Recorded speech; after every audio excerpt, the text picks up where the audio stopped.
My name's significance is, in truth, negligible.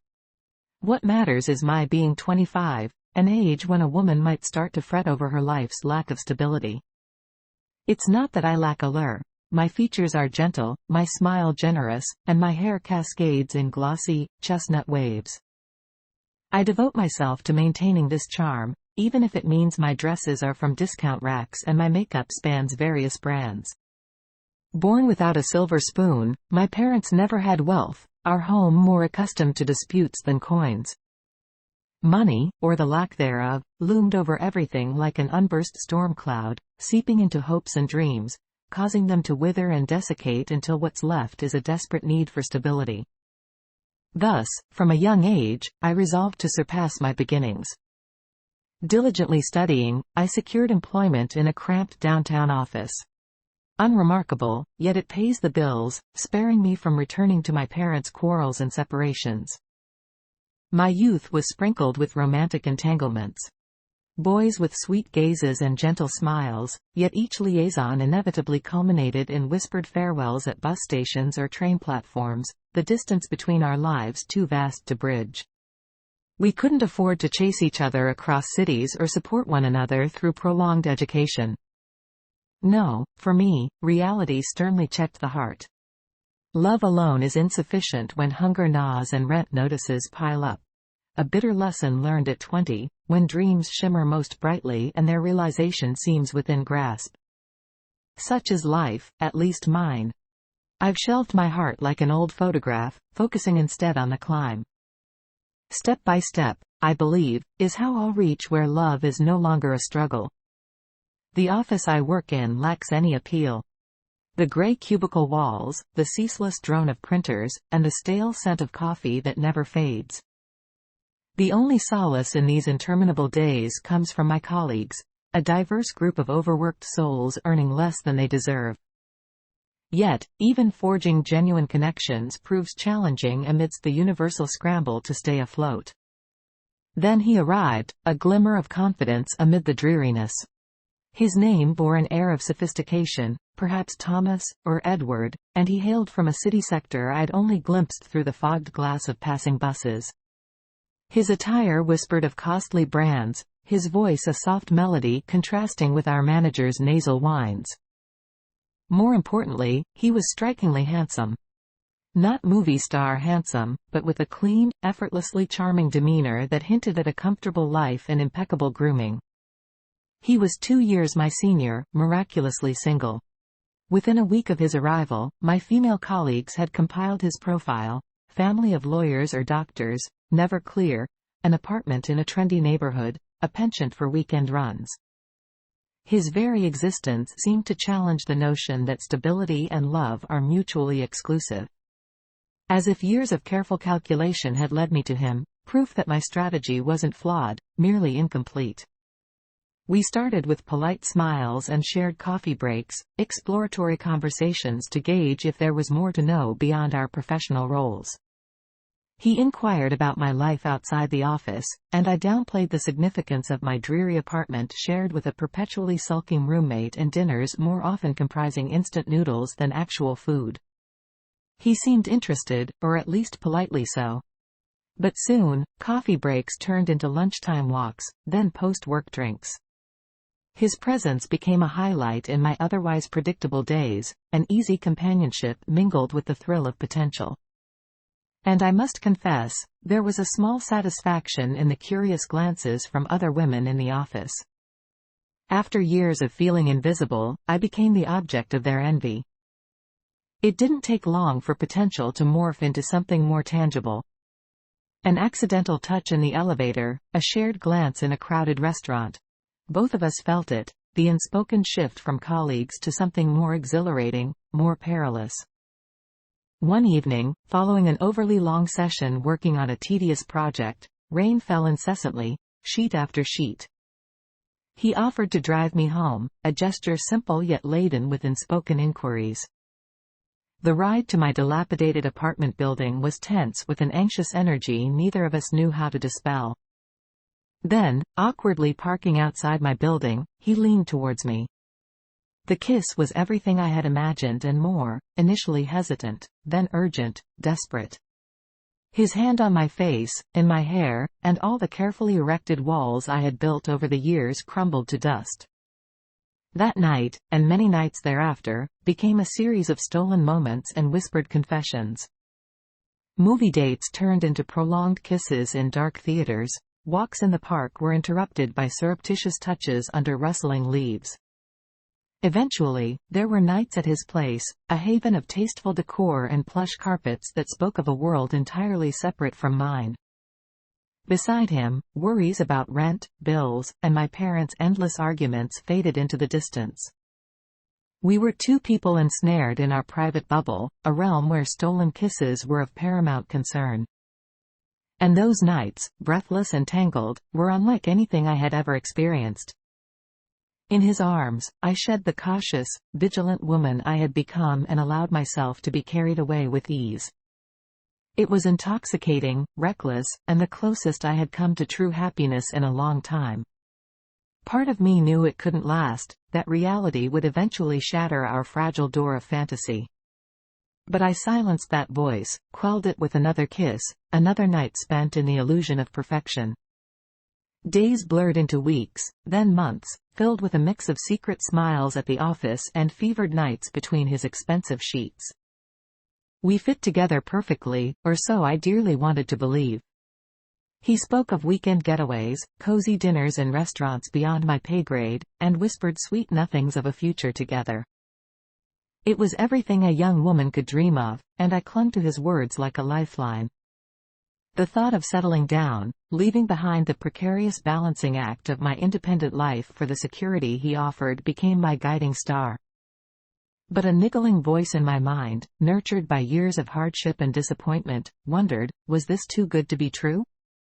The first time I suggested taking a step further, casually broaching the topic of meeting his family, or even just hinting at a more enduring future, he hesitated. The easy warmth in his eyes cooled, replaced by cautious deliberation. "Isn't this enough for us?" he whispered, stroking his expensively styled hair. "We're young, there's no rush." The rejection was bitter, but I brushed it aside. Of course, he was right. We had time, all the time in the world. Yet, the doubt lingered. In the covert glances he exchanged with his parents during weekend calls, I sensed a life beyond mine, filled with expectations I wasn't sure I could meet. My tattered past and meager earnings paled in comparison to the glamorous world he had grown up in. Fear took root, the fear of losing him, the dread of waking from this beautiful dream to find myself back in harsh reality, alone with endless bills. This was no longer just about love. It was about survival, about finally escaping the weight of uncertainty that had dogged me all my life. A desperate plan began to form in my mind, a gamble to secure the future I so craved. I would bind him to me with a bond stronger than any expensive ring or marriage certificate. A child.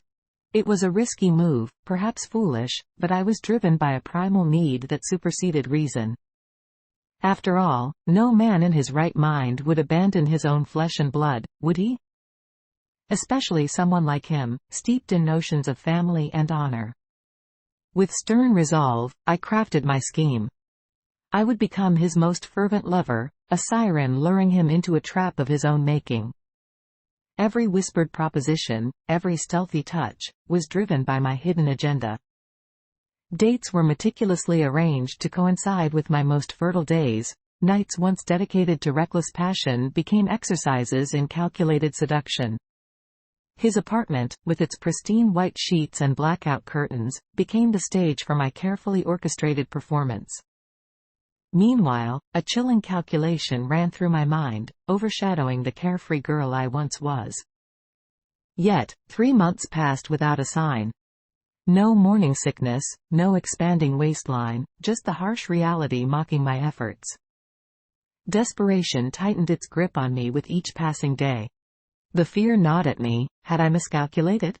What if I couldn't conceive? Or worse, what if I failed and lost him afterward? That's when I overheard whispers by the office water cooler, rumors about his potential promotion and an overseas transfer in the works. Nothing concrete, just idle speculation among bored office workers as they filled their coffee cups. But it struck me like a storm. Then came the chance conversation at a nearby cafe. It was his voice, deep and urgent, speaking to another woman. I didn't catch everything, only snippets of phrases: my father's expectations, a business opportunity, and the coldest phrase of all, the ideal partner, the senator's daughter. Senator? My mind reeled. Panic surged within me, cold sweat breaking out despite the afternoon heat. The carefully built dam holding back my despair cracked. I had to act, and I had to act quickly. There was no time for finesse or hesitation. I couldn't let him slip through my fingers when I was so close to the life I yearned for. My careful plan shattered, replaced by a raw, desperate instinct. I would pretend. The idea struck me like a sudden flash of inspiration. I would feign pregnancy. With careful manipulation and a few skillful lies, I would force his hand into marrying me. A plan born out of years of hardship and gnawing fear of being left behind. Turning my plan into action required a cunning I never knew I possessed. The internet, my usual source for harmless celebrity gossip and fashion trends, became a treasure trove of information on how to mimic pregnancy symptoms. It turns out there's an entire industry dedicated to convincing those around you of a falsehood. First, I invested in loose maternity dresses. The extra fabric easily hid my unchanged figure, creating the illusion of a growing belly. To counteract his keen eye for detail, I spent hours carefully loosening buttons on blouses and subtly letting out seams, turning my regular wardrobe into indicators of my supposed swelling. Next, I turned to online stores specializing in stage props, ordering a silicone belly to wear in his presence. This would be the centerpiece of my crossword puzzle, the final visual trick when touch became a factor. Even my walk became a performance. I practiced a slight waddle, placing my hand on my stomach protectively even when alone. Simulating morning sickness convincingly was trickier, but ginger tea and carefully timed trips to the bathroom did the trick. I also feigned exhaustion, pretending to be wiped out after minimal exertion. It was exhausting, the relentless effort to maintain this fabricated reality, but I clung to my goal with fierce determination. After everything was in place, I called him, sharing the happy news with a voice feigned in joyous surprise. It was a simple statement, yet it dropped like a bomb into his carefully arranged life. My love, I exhaled, allowing a calculated silence to hang in the air. I'm pregnant. The other end fell silent, heavy and suffocating. Eventually, he spoke, his tone hesitant. Are you sure? A flicker of doubt passed through my mind. What if he called my bluff? But there was no turning back now. Yes, I replied, my voice stronger. I've missed my period, and the test came back positive. It was an outright lie, but I delivered it with the conviction of a seasoned actress. My future depended on it. My declaration hovered in the heavy air between us, casting a shadow over what had until now been an uncomplicated relationship, if not entirely honest. I wanted to feel triumphant, victorious. After all, hadn't I played my part perfectly? Yet, beneath the surface of my feigned joy, a persistent anxiety took root. We agreed to meet at a dimly lit cafe, a place where whispered secrets could easily hide among the muted tones and swirling steam of overpriced cappuccinos. I arrived first, my heart pounding against my ribs. With every creak of the door, my nerves jumped, anticipating his silhouette and expression. Entering the booth across, he looked different. Gone was the easygoing man who had drawn me in, replaced by a stranger with a guarded, cold gaze. Let's see the test results, he said, his tone flat, devoid of warmth. A wave of cold panic washed over me. I hadn't anticipated this, hadn't prepared a tangible object to withstand scrutiny. Yet somehow, I managed to adopt a wounded demeanor. I threw it away, I stammered, my fingers twisting the napkin into a tangled mess.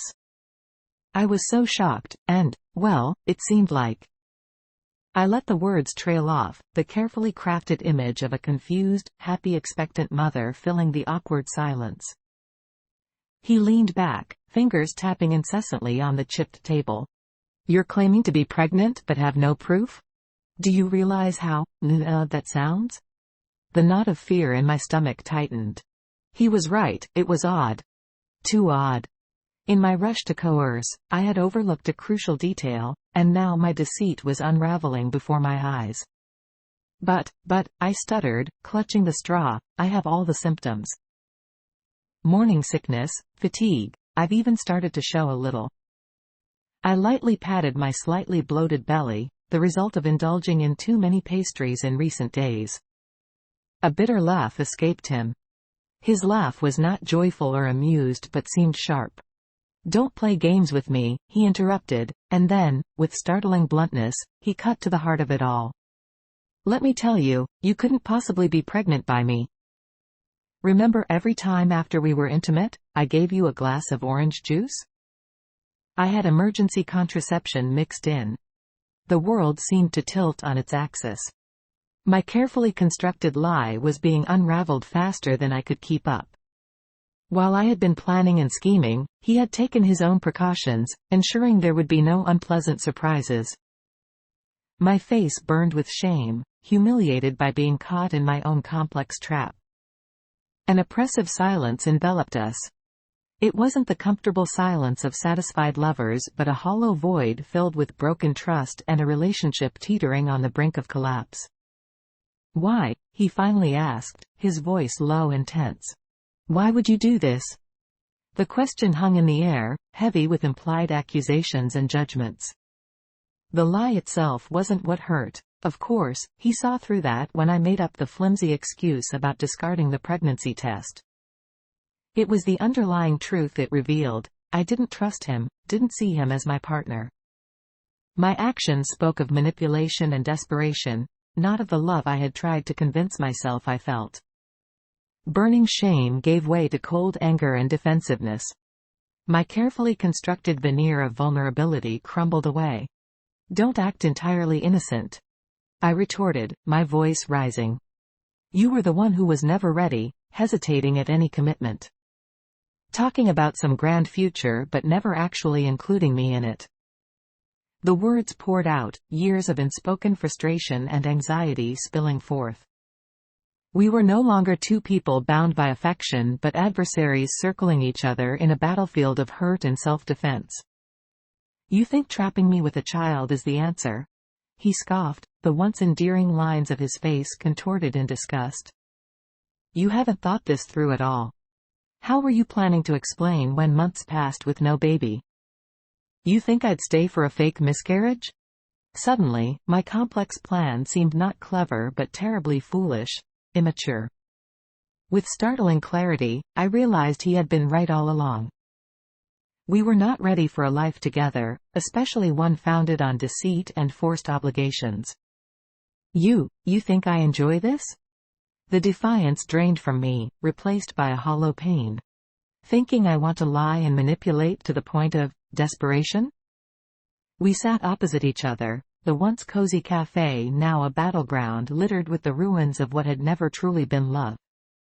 His future with the senator's daughter suddenly seemed far more appealing than being tied to a woman who had proven herself untrustworthy. And my dreams of a stable life, of a love that shielded me from hardship?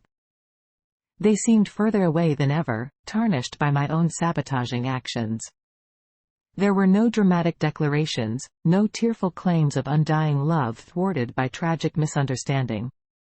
Instead, our breakup was a quiet surrender, an acknowledgement of the insurmountable gap between what we wanted and who we truly were. We left the cafe separately, the remnants of our hastily ordered drinks cooling on the table, symbols of something spoiled. The walk home was a blur. I barely registered the bustling crowds, the impatient taxi horns, and the neon signs flickering promises of distractions I no longer desired. My mind whirled with a painful mix of regret and a lingering sense of relief. I had escaped his disdain, but the real prison was one I'd built with insecurity and a longing for what I couldn't have. That night, bitter tears soaked the pillow that had once cradled dreams of familial bliss.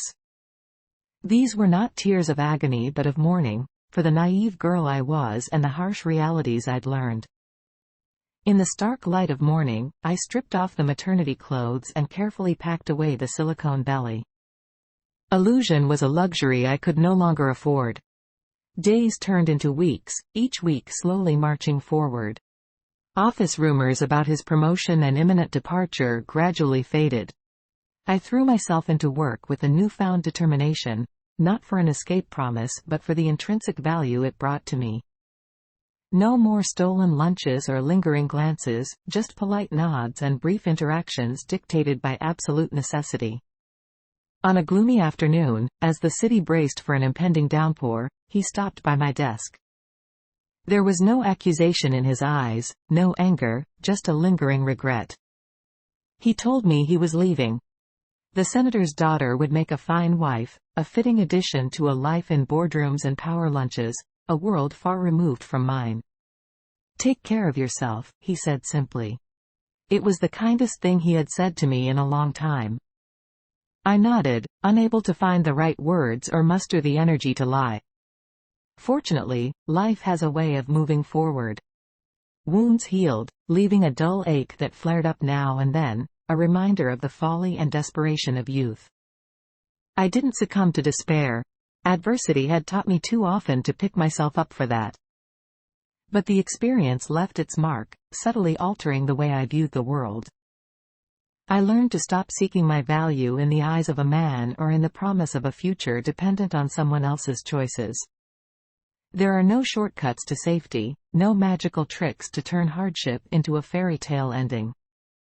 True stability can only be built from within, brick by brick. Hard work, ceaseless work. I changed jobs, pushing myself into a more demanding but rewarding field. I took classes, not out of desperation to fit into someone else's world but for the simple joy of expanding my own. I discovered hidden strengths, built new friendships with women who saw me for who I am, not for the potential role I could play in their lives.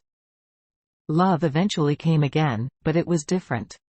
Cautious, but with a foundation of honesty I hadn't allowed myself before.